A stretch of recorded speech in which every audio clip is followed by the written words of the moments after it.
fighting. We should be. Hey everybody, Kevin and Sean here again. We're back. So we are starting our debate today on who's better, Sean or me. Is it osteopathy? Is it chiropractic? It's actually chiropractic. See, I don't even know. I didn't even take the time to. I know. Sorry, should have did my research. Yeah. No, but seriously, we wanted to talk today a little bit about the differences between osteopathy and chiropractic.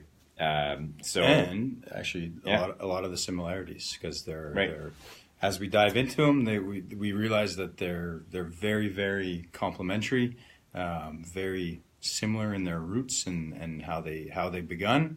And the main goal is actually the same: to return the body back towards equilibrium, back towards balance, to allow the body to heal itself. So it's like the basic removal of restrictions that can impede the body from working properly and doing its thing, right? So whether it's we're in osteopathy, we'll go into a little details about the specifics about that, and then the specifics about chiropractic. Yeah. But like, it happens tons at the clinic where we're working on certain patients, and that we inter-refer between us too sometimes when there'll be something that there'll be something that I'm helping with, and I feel that they could benefit from seeing Kevin or someone else, and vice versa. So there are definitely, like we said, there's similarities, there's differences, and we're going to try and explain a little bit about them today. Yeah, and to give you guys a better idea. The most important thing, actually, before Kevin and I just went on, the most important thing is, we talked about this last week, is getting checked regularly, having a team. So seeing someone, regardless whether you're seeing a chiropractor or an osteopath or a physiotherapist or a massage therapist, an athletic therapist or a naturopathic doctor, right? Or your own doctor, right? Your allopathic doctor. The main important thing is seeing someone that you feel comfortable with, that you feel comfortable with, that you're going to be able to tell them what's going on in your everyday life, what's bothering you, and they can help guide you back towards health. Well, right? Someone who's open, someone who has someone who's open-minded, someone who's not nervous about you seeing someone else to help. That's super important. So I'm sure in your circle, you guys might have friends or family members who are actively seeing someone in the alternative healthcare field. So use their referrals, right? You don't have to come see us, but see someone, right? That's the most important thing. If you do want to see us, we have people here that can help you with that as well. So that's the main good point. Anyways, because if anything, like seeing anyone, I mean, it goes for seeing a lawyer, seeing a therapist, seeing anything else. We want to be with someone that we have confidence in, that has that kind of relationship of trust. It is crucial. So, like, as an example, like I have tons of patients where, let's say, they send their spouse eventually to come and see me, or it's that build-up conversation before the spouse comes in where they're basically saying, I want them to come in because I know you've done some great stuff for me, but they don't really believe in what you do. I said, well, maybe it's not a good idea, because it's amazing how much just the mindset of thinking something doesn't work usually isn't going to help you. Yeah. So see someone, a referral, right? And a type of therapy that you feel comfortable with. Right? That's the most important thing. Sure. Okay. So that's the main goal. But now let's talk a bit about what. All right. Give us a little background about osteopathy and so osteopathy, how it began and not so much how you got into it, but what is osteopathy and how can people benefit from it? Okay, well, like a quick kind of summary of that. Like, osteopathy started in the United States. It was actually a physician that started it. And so Andrew Taylor Still is basically the first osteopath, I guess you could say, the father of osteopathy. The premise behind osteopathy, like Sean was saying before, is we basically use manual therapy techniques. So we use our hands not only to evaluate a patient, but to treat a patient and specifically look at what are the restrictions in the body, be it bone, be it tissue, be it organ related, nerve related, blood flow related. We'll look at what the primary issues are, restrictions are, that are creating a problem in the overall working of the body. So the body is a very functional unit. So if you have one element of that unit that is not working well, whether it be like say a vertebrae being off, whether it be an organ that's stuck because of scar tissue, those can have impacts or repercussions on the whole functioning of the body. They might not be right away, but they could build to that. So the idea of what we do is we do very specific evaluations to see, well, what are these restrictions, and what can we do to treat those and allow the body to recuperate and function better. Yeah. That would kind of be the general kind of basis on that. So in a treatment for osteopathy, for sure we're going to be looking at how you stand, certain restrictions and tensions that we can see and feel through testing that we do on a particular patient. And then a lot of the time too, there's the very basic concept too of making sure that the nervous system moves well. So that entails working at the bottom end where the spinal cord, these are where a lot of the similarities between us lie, where the attachments are of the cord down at the base of the back and at the top of the neck. So you'll often find us working at both ends to allow that motion of the nervous system to increase and to have its full potential. And then that way we'd go from there. So there are techniques where quite often we'll have patients telling us that it feels like we're doing nothing.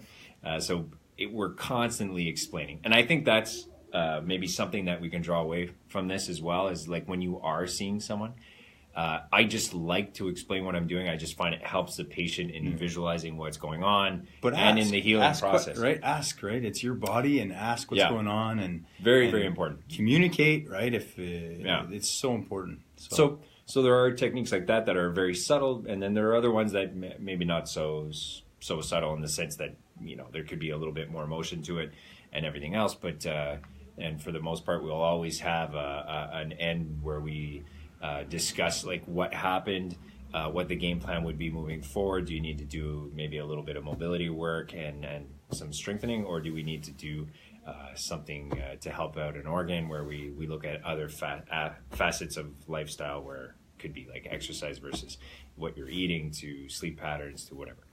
So that would kind of be the gist of explaining osteopathy a little bit. Yeah, osteopathy is, again, a very great explanation.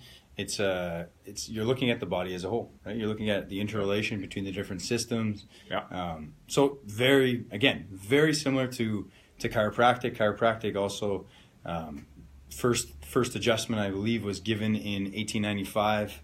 I forget what the first adjustment was. I think it was someone had loss of hearing, and this man by the name of D.D. Palmer, he actually slid a bone back into place, and this man got his hearing back. And the lights went off, and they said, "Wow, there's something really cool going on here. Yep. What's going on?" So that's the healing art of chiropractic. It means healing by hands, very much like osteopathy, and it evolved into an alternative healthcare, which is, I don't see it as alternative, but that's a whole other discussion.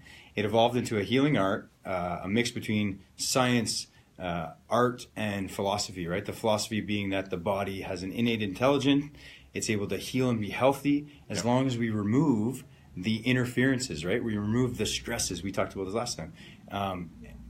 And over the years, it focused on the nervous system. So as chiropractors here in Canada, we're experts in the diagnosis, treatment of conditions or dysfunctions of the neuromusculoskeletal system. That's in our scope of practice. So it could be you could see a chiropractor for any conditions that arise based on those systems, right? But those systems, like Kevin was saying, they're broad, right? So and interrelated. And interrelated, right? It was always that analogy of the clock. So if you looked at the inner workings of a clock, right? If one of those little rings was off and bent, it would affect the whole mechanism of the clock. So it's the same idea. Same idea. So I guess to finish up the kind of just the overview, so science, art, philosophy, right? It's a mix of those. The science is the structure dictates function. So that's where the chiropractic field kind of really was known for. Posture and alignment, joint function, and its influence on your nervous system. So the premise being that your brain controls everything, delivers all its messages to the different aspects, nooks and crannies of your body. So they're looking to remove that or improve that flow, right? So kind of Kevin talked about their version of improving the nervous system. In chiropractic, they focus on the joint mechanics. They call them subluxations. So if you've ever been to a chiropractor, they talk about that often. Basically, they're improving the alignment, the movement. They're improving the capacity for your brain to deliver messages to the body and the rest of the body to deliver messages back to the brain. Yeah. And there's been, throughout the 100+ years of this, it's been around for a while, right? So there's been techniques that have evolved, and the understanding of the body and the interconnectedness. So it's an amazing profession. It's something that I'm proud to be a part of. And it's every day when we treat people and we see them, like their eyes light up and say, "Wow, I didn't realize that you could feel this good or whatever." Right. To that point, actually, that's something that I forgot to mention too. I think what interests me the most about working in this field is not only, like, we're talking about mechanics, right? We're talking about taking out restrictions to allow the body to function better, but it goes a little bit further than that. In my opinion, I think like the removal of these restrictions and all these tensions that the body can go through, which can be physical, emotional, chemical. Also allows that person to move forward, meaning like to develop or go further, removing roadblocks, and allowing themselves to kind of get to know themselves better and be more comfortable with who they are and progress in that. That to me is amazing. When you see someone like that has like anxieties or difficulties with what's going on with their life and stuff like that too, and that we could be a part of that process. It's amazing, that allows right? them to move forward. To me, that's like the greatest thing about this job. It's awesome, and we talk about that. You can't separate the emotional from the physical. Your physical being is a reflection of your environment. Those are kind of the I guess the main differences would be, if I had to boil it down, would be osteopathy will focus more on the fluid mechanics and I guess those are the kind of the major differences. But again, there's so many more similarities. We collectively, we like to practice. We're very complementary. We found over the years working together, there's such a huge benefit to an integrative approach. So. Again, our main message, right, is the most important thing is feel comfortable with your therapist. Find a good one. Ask around. Ask your friends. It doesn't, like I said, it doesn't have to be us, right? There's so many good therapists out there. Ask around. If you need some referral, like I say, let's say you don't have access to us and you need some referrals, we'll be glad to give you some referrals of some great professionals here at our clinic or in and around the area. I guess we should mention too for those of you that are still interested in talking or hearing more about the stress impact on the body and how we can regulate that easier and giving tips and stuff like that. We're going to be having a good talk on Tuesday, November 21st, at 7 p.m. 7 p.m. So hopefully you can join us. It's going to be really fun. Email Stephanie or email us or send us a message here on Facebook. Be more than happy to have you there. It's going to be an awesome talk. Then you had the other one as well, right? Then December 5th, I think there's another one on one of our patients here. Actually, so it's going to be cool because we're going to have her on the Facebook Live. We're going to be talking about mindfulness and movement and breathing. This is a patient who suffered from concussions, and through implementing these things into her life, she was able to regain an amazing grasp of her on her health. And so she's devoted her life to that now, and she's gonna come spend a few minutes here with Kev and I think December 1st, but then she's gonna do a kind of a live workshop on December 5th here at the office. So we got lots of exciting stuff for you guys. If you have any questions or comments the one thing we forgot to mention is, why isn't Jay here today? Oh yeah, so Jay actually, I don't know if you saw the video last week. He tried to come in here last week, but we locked the door. We locked him up. Yeah, so he needs to practice a little bit more, but he's almost there. He's almost there. So we're guaranteeing something most likely in the new year. Yeah, maybe New Year. Yeah, maybe New Year. We're gonna do a few mock trials with him. Yeah. So and then we'll get back to it. He's been well. We caught him this morning practicing in front of the mirror. Right. Yeah. It was horrible. Yeah. Horrible. Anyways, love him. So thanks so much, guys. Thanks for tuning in. Yeah. We're gonna be back here next week, next Friday. I'm not exactly sure the topic. Stephanie will she's going to send out a message Monday. Monday. She just sends out a message, so stay tuned for that. We love doing these things, but we want to hear your feedback, your comments. Absolutely. Share these videos if you find them useful. And if you have any questions, right, don't hesitate to ask. So, or suggestions, we've been more than happy to talk about most things. Yeah. I think. Yeah. We're pretty confident. Kevin likes to talk a lot. So. All right, guys. So have a great weekend. Hopefully, we'll see you Tuesday. Yeah. Bye now. Cheers.